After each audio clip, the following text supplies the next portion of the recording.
Assalamualaikum warahmatullahi wabarakatuh. Yang saya hormati dosen pengampu mata kuliah kajian drama, Ibu Rohmatus Soleha, serta teman-teman semua. Semoga kita selalu dalam keadaan sehat dan selalu dalam lindungan Allah Subhanahu wa Ta'ala. Di sini kami kelompok 7 akan mempresentasikan materi yaitu tentang kajian intertekstual terhadap drama-drama Indonesia. Sebelum presentasi dimulai, saya Leo Tumarifa sebagai moderator akan memperkenalkan anggota kelompok 7. Yang pertama, Desta Amelia Putri sebagai pemateri pertama, Eka Safitri sebagai pemateri kedua, Desi Anggreni sebagai pemateri ketiga, Umi Fitriatanisa sebagai pemateri keempat, Abiyu Yahya sebagai pemateri keenam, Elisa Damayanti sebagai pemateri ketujuh, dan Winda Aziz Hernanti sebagai pemateri kedelapan.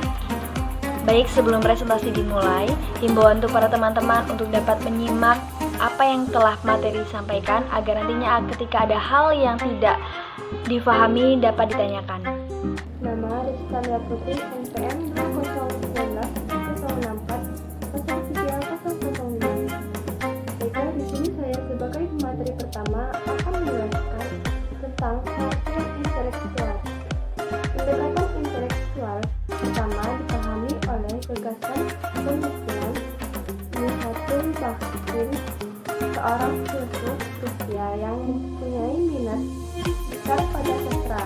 Menurut Bakhtin, pendekatan intelektual menekankan pengertian bahwa sebuah teks sastra dipandang sebagai tulisan sekitar atau rangkuman pada kerangka teks.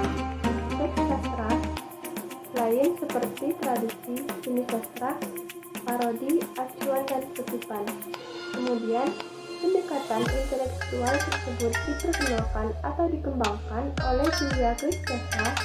Menurut Kristeva, intelektualitas merupakan sebuah istilah yang diciptakan oleh Julia Kristeva. Istilah intelektual pada umumnya dipahami sebagai hubungan suatu teks dengan teks yang lainnya. Dan terima kasih. Saya Eka Safitriani, NIM 20194064030335. Di sini saya akan melanjutkan materi kedua yaitu konsep atau teori pendekatan hubungan intertekstual. Kajian intertekstual yang dimaksudkan yaitu sebagai kajian terhadap sejumlah teks, lengkapnya teks kesastraan, yang diduga mempunyai bentuk-bentuk hubungan tertentu, misalnya untuk menemukan adanya hubungan unsur-unsur intrinsik seperti ide, gagasan, peristiwa, plot, penokohan, dan gaya bahasa di antara teks-teks yang dikaji. Secara lebih khusus dapat dikatakan bahwa kajian intertekstual berusaha menemukan aspek-aspek tertentu yang telah ada pada karya-karya sebelumnya dan pada karya yang muncul di kemudian. Intertekstual yaitu membandingkan, menjajarkan, dan mengontraskan sebuah teks transformasi dengan hipogramnya. Tujuan kajian intertekstual itu sendiri adalah untuk memberikan makna secara lebih penuh terhadap karya sastra. Penulisan dan pemunculan sebuah karya sering ada kaitannya dengan unsur kesejarahannya, sehingga memberi makna secara lebih lengkap jika dikaitkan dengan unsur kesejarahannya. Sekian dari saya. Nama saya Desi Anggreni, NIM 052, akan melanjutkan materi yang selanjutnya yaitu mengenai prosedur kerja pendekatan hubungan intertekstual. Jadi adanya karya-karya yang ditransformasikan dalam penulisan karya sesudahnya ini menjadi perhatian utama kajian intertekstual. Misalnya lewat pengontrasan antara sebuah karya dengan karya-karya lain yang diduga menjadi hipogramnya. Adanya unsur hipogram dalam suatu karya, hal ini mungkin disadari atau tidak disadari oleh pengarang, dan kesadaran pengarang terhadap karya yang menjadi hipogramnya ini mungkin berwujud dalam sikapnya yang meneruskan, atau sebaliknya menolak konvensi yang berlaku sebelumnya seperti itu. Kemudian untuk prinsip intertekstual sendiri itu yang utama adalah prinsip memahami dan memberikan makna karya yang bersangkutan. Nah, karya itu diprediksikan sebagai reaksi penyerapan atau informasi dari karya-karya yang lain. Dan masalah intertekstual lebih dari sekedar pengaruh, ambilan, atau dipelangkan, melainkan bagaimana kita memperoleh makna sebuah karya secara penuh dalam kontrasnya dengan karya yang lain yang menjadi hipogramnya. Terima kasih. Saya Umi Fitriatunisa, NPM 036. Baik, di sini saya sebagai pemateri keempat akan memaparkan materi yang selanjutnya. Ada hubungannya intertekstual dapat dikaitkan dengan teori resepsi. Pada dasarnya, pembacalah yang menentukan ada atau tidaknya kaitan antara teks yang satu dengan teks yang lainnya. Unsur-unsur hipogram itu berdasarkan persepsi, pemahaman, pengetahuan, dan pengalamannya membaca teks-teks lain sebelumnya. Penunjukan terhadap unsur hipogram pada suatu karya dari karya-karya lain pada hakikatnya merupakan penerimaan atau reaksi pembaca. Prinsip intertekstualitas merupakan salah satu sarana pemberian makna kepada sebuah teks sastra atau puisi. Hal ini mengingat bahwa sastrawan itu selalu menanggapi teks-teks sebelumnya. Dalam menanggapi teks-teks itu, penyair mempunyai pikiran-pikiran, gagasan-gagasan, dan konsep estetik sendiri yang ditentukan oleh horizon harapannya, yaitu pikiran-pikiran, konsep estetik, dan pengetahuan sastra yang dimilikinya. Pradopo pada tahun 2002 pada halaman 228 sampai 229. Baik, itu saja dapat saya paparkan, kurang lebihnya saya mohon maaf. Saya Abi Yahya, NPM 2019-464030008. Di sini saya akan menyampaikan materi yang selanjutnya, yaitu materi yang kelima mengenai struktur novel canting. Struktur novel canting yaitu sebagai berikut. Yang pertama yaitu tema. Tema dalam novel canting yaitu berisi kehidupan keluarga besar priayi yang berasal dari Jawa dengan persoalan-persoalan keluarga yang begitu kompleks. Struktur yang kedua yaitu alur. Alur dalam hal ini diurutkan berdasarkan urutan waktu. Dalam novel ini beralur campuran, sedangkan berdasarkan kepadatan cerita, novel ini beralur longgar. Struktur yang ketiga yaitu penokohan dan perwatakan. Dalam hal ini digambarkan melalui 3 dimensi, yaitu fisiologis, psikologis, dan juga sosiologis. Struktur yang keempat yaitu latar. Dalam hal ini latar meliputi latar tempat, waktu, dan latar sosial. Latar tempat dalam novel ini meliputi Surakarta, yaitu Dalem Ngabean Sastrokusuman, Taman Ronggowarsito, dan Pasar Klewer. Latar yang kedua yaitu latar waktu, yaitu sebelum dan sesudah masa kemerdekaan. Hanya saja dalam novel ini latar waktu tidak diungkap secara intens karena fokus dalam novel ini adalah masalah keluarga. Latar yang ketiga yaitu latar sosial. Latar sosial dalam hal ini berisi kehidupan di lingkungan Keraton Surakarta, terutama dalam Ngabean Sastrokusuman yang berdiri batik cap canting. Struktur yang selanjutnya yaitu sudut pandang. Sudut pandang pengarang dalam hal ini menggunakan sudut pandang orang ketiga. Struktur yang terakhir yaitu amanat. Amanat dalam novel canting yaitu berisi kita harus dapat menerima kenyataan bahwa kini zaman telah berubah. Kita harus mengikuti perubahan zaman dan menyesuaikan diri dengan perubahan itu. Sekian, terima kasih. Saya Elisa Damayanti, NPM 2019406403058. Di sini saya akan menjelaskan tentang struktur novel priayi.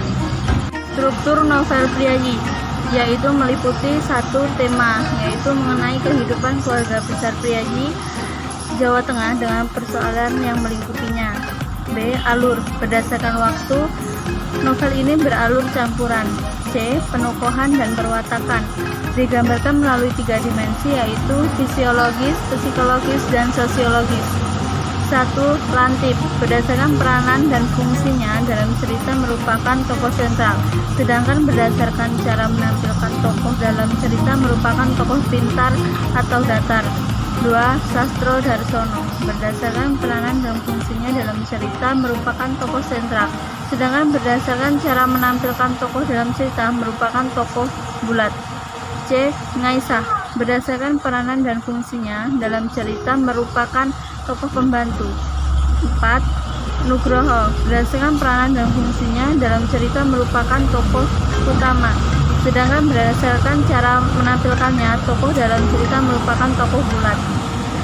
Hardojo berdasarkan peranan dan fungsinya dalam cerita merupakan tokoh utama, sedangkan berdasarkan cara menampilkan tokoh dalam cerita merupakan tokoh bulat. 6. Harimurti berdasarkan peranan dan fungsinya dalam cerita merupakan tokoh utama, sedangkan berdasarkan cara menampilkan tokoh dalam cerita merupakan tokoh bulat. D. Latar meliputi latar tempat, waktu, dan sosial. 1. Latar tempat meliputi Wananggali dan sekitarnya. 2. Latar waktu yaitu masa penjajahan Belanda, Jepang, masa kemerdekaan, dan sesudah kemerdekaan. 3. Latar sosial yaitu gambaran sosial masyarakat Jawa yang mempunyai adat dan kebiasaan yang cukup unik. E. Sudut pandang pengarang menggunakan sudut pandang orang pertama, first person narrator. F. Amanat yaitu semangat kemajuan, pengabdian kepada masyarakat tanpa pamrih, semangat kerukunan dan kekeluargaan. Materi yang dapat saya sampaikan, saya kembalikan ke moderator. Nama Winda Asis Hernanti, NIM 2019-406403-021. Baik, di sini saya akan mencoba menjelaskan tentang persamaan dan perbedaan antara novel Kenting dan Para Priai. Persamaan antara novel Kenting dan Para Priai. Persamaan kedua ini terdapat dalam beberapa aspek, yaitu tema, alur, penokohan, perwatakan, dan latar, baik tempat, waktu, maupun sosial. Pertama, aspek tema. Kenting, kehidupan keluarga di Jawa. Para Priai, kehidupan keluarga besar priai Jawa. 2. Alur, berdasarkan urutan waktu. Kenting campuran, Para Priai campuran. Berdasarkan keadaan cerita. Kenting longgar, Para Priai longgar. 3. Penokohan dan perwatakan, berdasarkan peran dan fungsi tokoh dalam cerpen. Kenting, Pak Brei, tokoh sentral, Ni tokoh sentral. Para Priai, Santro Darsono tokoh sentral, Lantip tokoh sentral. 4. Latar tempat.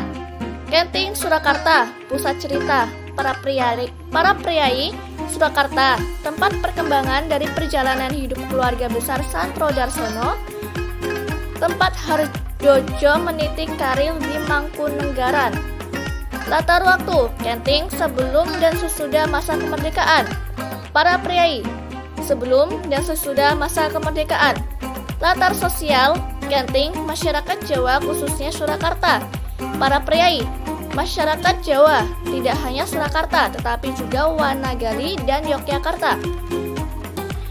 Perbedaan antara novel Kenting dan Para Priai. Perbedaan kedua novel ini terletak dalam beberapa aspek, yaitu penokohan dan perwatakan, sudut pandang pengarang, dan amanat. Pertama, aspek penokohan dan perwatakan. Pekerjaan Kenting, Pak Bei, Abdi Karatin. Para Priai, Santri Darsono, mantra guru sekolah desa. Karakter Kenting, Ni tokoh bulat.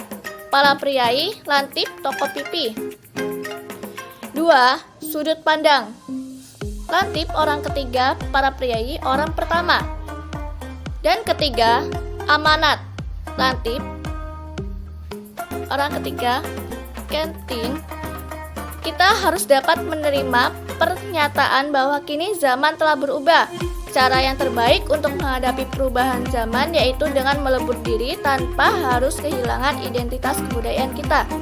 Para Priai, semangat kemajuan, pengabdian kepada masyarakat tanpa pamrih, semangat kerukunan dan kekeluargaan hendaklah ditumbuhkan dari kalangan wong cilik, agar mereka pun ikut memberi warna pada kalangan priai.